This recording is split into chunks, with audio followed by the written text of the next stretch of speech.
कार्तिक मास महात्म कथा अध्याय पहला। मैं समरू माता शारदा बैठे जी हाँ आए, कार्तिक मास की कथा लिखे कमल हर्षाए। अब मैं आपको कार्तिक मास की कथा विस्तार पूर्वक सुनाती हूँ, जिसका श्रवण करने से मनुष्य के सभी पाप नष्ट हो जाते हैं और अनंत समय में वैकुंठ धाम की प्राप्ति होती है। सुत जी ने कहा, श्री कृष्ण जी से अनुमति लेकर देवऋषि नारद के चले जाने से पश्चात सत्यभामा प्रसन्न होकर भगवान श्री कृष्ण से बोली, हे प्रभु, मैं धन्य हूँ, मेरे जन्म सफल हुआ। मुझ जैसी त्रिलोक्य सुंदरी के जन्मदाता भी धन्य है, जो आपकी 16,000 स्थितियों के बीच में आपकी परम प्यारी पत्नी बनी। मैं आपको साथ नारद जी को वह कल्पवृक्ष आदि पुरुष विधि पूर्वक दान में दिया, परंतु वहीं कल्पपूर्वश मेरे घर लहराया करता है। यही बात मृत्युलोक में किसी स्त्री को ज्ञान नहीं है। हे त्रिलोकनाथ, मैं आपसे कुछ पूछने की इच्छुक हूँ। आप मुझसे कृपा करें, मुझे कृपा करें और कार्तिक मास महात्म की कथा विस्तार पूर्वक मुझे सुनाएं। सुत जी आगे बोले, सत्यभामा, ये असो वचन सुनकर श्री कृष्ण ने हंसते हुए सत्यभामा का हाथ पकड़ा और अपने सेवकों को वहीं रुकने के लिए कहकर विलासयुक्त अपनी पत्नी को कल्पवृक्ष के नीचे ले जाकर फिर हंसकर बोले, हे प्रिय, 16,000 रानियों में से तुम मुझे प्राणों से भी अधिक प्यारी हो। तुम्हारे लिए मैंने इंद्र एवं देवताओं से विरोध किया। हे कांते, जो बात तुमने मुझसे पूछी है उसे सुनो। एक दिन मैं श्री कृष्ण तुम्हारी सत्यभामा इच्छा पूर्ति के लिए गरुड़ पर सवार होकर इंद्रलोक जाकर कल्पवृक्ष मांगा। इंद्र द्वार मना कर गए कि वह उन्हें समागम हुआ है और गोलोक में भी गड़ग जी गांव में युद्ध किया। गरुड़ की चोंच की चोट पर उनके कान एवं पूंछ कटकर गिर गई, जिससे 3 वस्तुएं उत्पन्न हुई। कान से तंबाकू, पूंछ से गोभी और रक्त से मेहंदी बनी। इन तीनों का प्रयोग करने वाला का मोक्ष नहीं मिलता।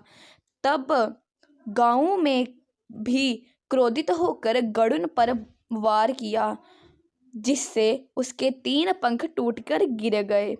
इनके पहले पंख से नीलकंठ, दूसरे की मोर और तीसरे से चकवा चकवी उत्पन्न हुए। हे प्रिय, इन तीनों के दर्शन मात्र से शुभ फल की प्राप्ति होती है।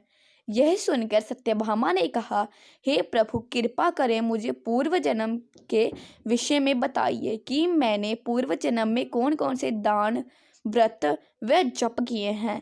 मेरा सत्यभामा जैसा नाम क्यों है? मेरा स्वभाव कैसा था? मेरे जन्मदाता कौन थे और मुझे मृत्यु लोक में जन्म क्यों नहीं लेना पड़ा? मैंने अशोकाना सा पुण्य कर्म किया था, जिससे मैं आपकी अर्धांगिनी हुई, वो भी श्री कृष्ण की अर्धांगिनी, जिन्हें श्री कृष्ण मुझे जान से भी अधिक प्यार करते हैं। श्री कृष्ण ने कहा, ए प्रिय, अब मैं तुम्हारे द्वारा पूर्व जन्म में किए गए पुण्य कर्मों को विस्तार पूर्वक कहता हूँ, उसे सुनो। पूर्व समय में सतयुग में अनंत में मायापुरी के अति ग्रोत्र में देव और वेद वेदांत का धराता देव शर्मा नामक एक ब्रह्मा निवास करते थे। वह प्रतिदिन अतिथियों की सेवा, हवन और सूर्य भगवान का पूजन किया करते थे। वह सूर्य के सामने तेजस्वी था। उसे गुणवती नामक कन्या की प्राप्ति हुई। उसे पुत्रहीन ब्राह्मण ने अपनी कन्या का विवाह अपने ही चंद्र नामक शिष्य से कर दिया। वह चंदन को अपने पुत्र के समान मानता था और चंदन भी उसे अपने पिता के भांति ही सम्मान देता था। एक दिन वे दोनों कुश व समिधा लेने के लिए जंगल में गए। जब वे हिमालय की तलहटी में भ्रमण कर रहे थे तब उन्हें एक राक्षस आता हुआ दिखाई दिया। उस राक्षस को देखकर भय के कारण उनके अंग शिथिल हो गए और वे वहां से भागने में भी असमर्थ हो गए। तब उस काल के समान राक्षस ने उन दोनों को मार डाला। चूंकि वह धर्मात्मा थे, इसीलिए मेरे पार्षद उन्हें बैठे वैकुंठ धाम में मेरे पास ले आए। उन दोनों द्वारा आजीवन सूर्य भगवान की पूजा किया जाने के कारण मैं दोनों पर अति प्रसन्न हुआ। गणेश जी, शिव जी, सूर्य व देवी, इन सब की पूजा करने वाले मनुष्य को स्वर्ग की प्राप्ति होती है। मैं एक होता हूँ भी काल और कर्म भी भेद से 5 प्रकार का होता है।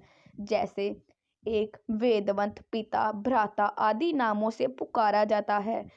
जब वे दोनों विमान पर होकर सूर्य के सामने तेजस्वी, रूपवान, चंदन और माला धारण किए हुए मेरे भवन में आए तो वे दिव्य भोगों में भोगने लगे। तो अगली वीडियो में हम जानेंगे कार्तिक मास महत्व कथा का अध्याय नंबर 2।